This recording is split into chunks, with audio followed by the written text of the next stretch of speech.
Let's talk about warfare. And this is specifically to my Africans and African Americans. Over the years, we have engaged in many different discussions. We've had conversations about many different things. But one thing that's often missing in almost every single discussion is discussion about warfare. If you consider how every aspect of our lives, every aspect of our existence, we are constantly at war.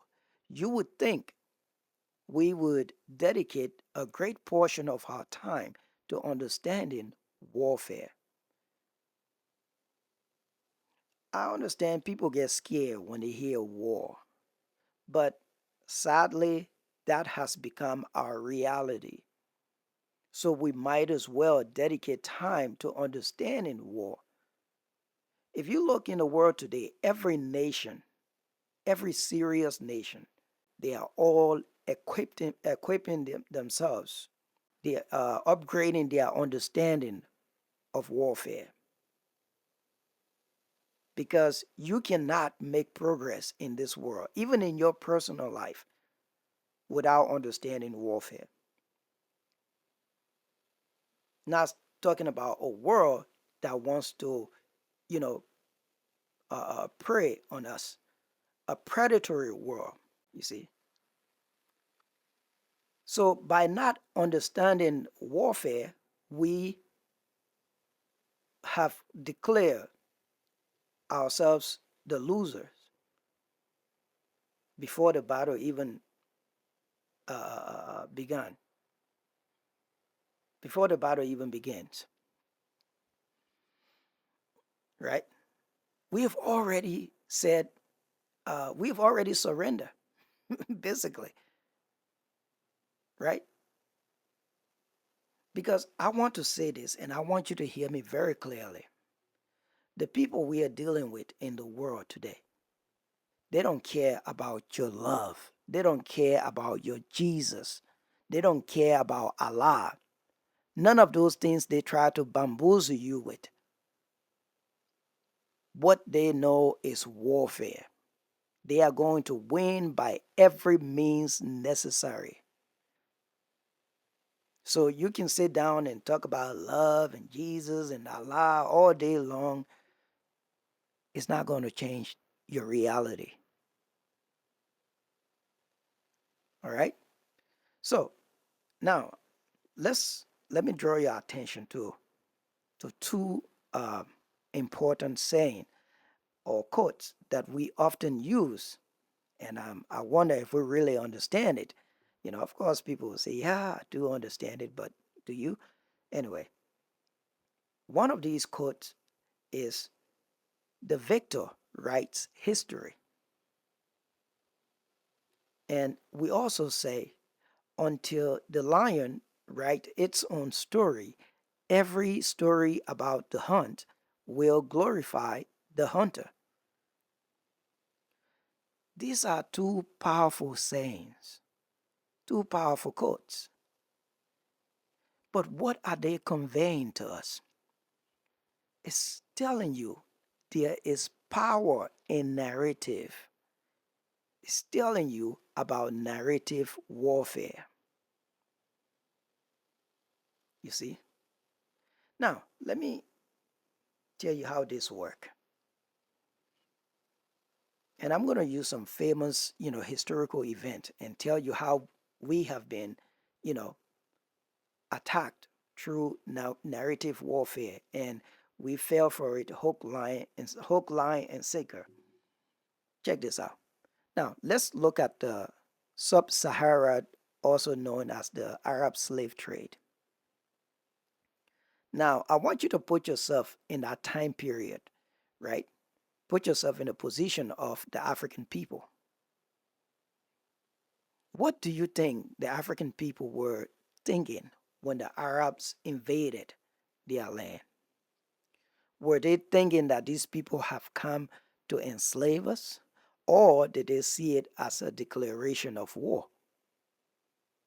Of course, if you look at many different historical documents, you will see that the Africans did not just sit down and allow the Arabs to come and take their land or take them.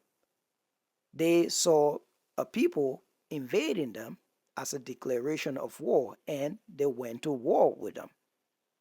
Unfortunately, the Africans lost the war, and they were taken as what? POW, prisoners of war. Let's fast forward to the transatlantic slave trade, right? It was the same situation. The white Caucasian Europeans went into Africa, they invaded Africa, and these Africans were not just sitting down waiting for them. They saw this as an invasion, a declaration of war, and they went to war with them. They fought these Europeans in many battles, and the Europeans lost many battles and kept going back. And each time they changed their strategies. And one strategy that worked was the missionaries. And that's how they were able to invade from within by using the missionaries. You see? But of course, if you have an agenda, the Europeans or the white Caucasian did not just go into Africa. Because if you consider that this is war, then you know there must have been somewhat preparation ahead. They must have had complete understanding of what they are going to do or the outcome of this war. They understood that clearly. And I'm talking about the white European Caucasian. They understood what the outcome of the war would be. They had already made their plan. They know this. So this is why they kept going back on and on until they succeeded. Of course, if you look in the present, you see what the plan was. If you look at the Berlin Conference and everything else, you will see what the plan was. I'll talk about that, some other time. But I want you to pay attention how the history of these two events, the sub-Saharan or Arab slave trade and transatlantic slave trade, look at how they have been presented to us. Slave trade. As if these people were just sitting down, you know, and waiting for the Arabs or the Caucasian people to come and enslave them. Because why must it be presented in this way? Because you cannot say the African people were primitive people and then in the same breath turn around and say you went to war with them. Because if you say you went to war with them, what it means is that they were intelligent people and that they had some sort of what intelligent gathering apparatus. They had military. They had people who could devise plan. So you would, by saying you went to war, that means you what? These people are intelligent. So the best way you can steal everything about them and present it to the world as yours, you say they were primitive and you enslave them. You see? Beautifully done. And because we don't understand, of course, the victor writes history. They won, right? So everything that follows is their agenda unfolding. But if we understand warfare today, then we know that these were just narrative warfare because we have many historical documentation that shows that there were battles fought. Even when the people they brought across, right? Look at Haiti. Oh, you think that the Haiti revolution was slaves? No, these were warriors, POWs. This is how they were able to defeat the French. You think Nat Turner saw himself as slave? No, Nat Turner knew he was a warrior, and that's why he fought. And many other wars that they will tell you was rebellion. No, no one can rebel against you if they did not agree to be under your control. It was war, not Turner war, not rebellion. The Haitian Revolution or the Haitian War. So these were not primitive people, these were warriors, but they presented it as slaves. These were slaves. Because once you accept that, then the next that unfolds, you'll have to accept it as well that your people were primitive people. They have not contributed to anything.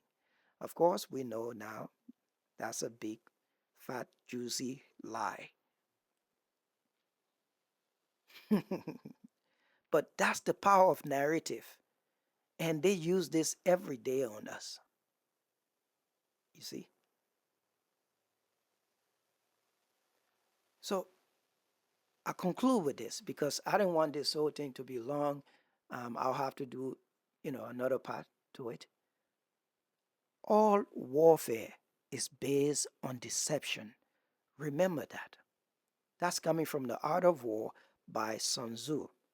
It says all warfare is based on deception.